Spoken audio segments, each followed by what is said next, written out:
এই পর্যন্ত যতগুলো আলোচনা হয়েছে সবগুলোই নানা ইতিবাচক বিষয় নিয়ে আলোচনা হয়েছে। গতকাল জাইকার প্রধানের সাথে আলোচনা হয়েছে। সেখানে আপনারা দেখেছেন যে জাইকা কিন্তু বাংলাদেশের অন্যতম দাতা সংস্থা, যারা বাংলাদেশের বিভিন্ন ধরনের প্রকল্পে সহযোগিতা করে।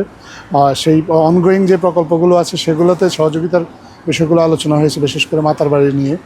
এবং এছাড়াও আরও নতুন করে কোনো সহযোগিতা করা যায় কিনা সেগুলো নিয়ে আলোচনা হয়েছে। যেমন ডিপ সি ফিশিংয়ের একটা বিষয় আলোচনা এসেছে। বাংলাদেশ কখনো আসলে এই বিষয়টা নিয়ে আন্তর্জাতিক কোনো সংস্থার কোনো সহযোগিতা চায়নি, কারণ আমাদের সমুদ্র সীমায় আমরা মনে করি যে প্রচুর মৎস্য সম্পদ আছে, যেগুলো আমাদের দেশের মৎস্যজীবীরা তারা ঠিক সেভাবে আহরণ করতে পারে না।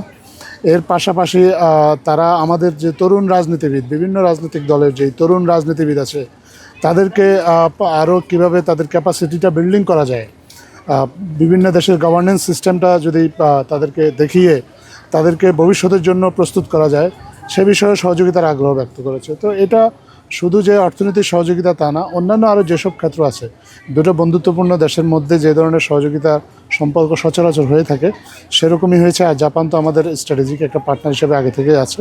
সো আজকেও আলোচনায় সেটা জাপানের প্রধানমন্ত্রী উল্লেখ করেছেন আলোচনার শুরুতে, এবং এই বিষয়গুলো নিয়ে মূলত আলোচনা হবে।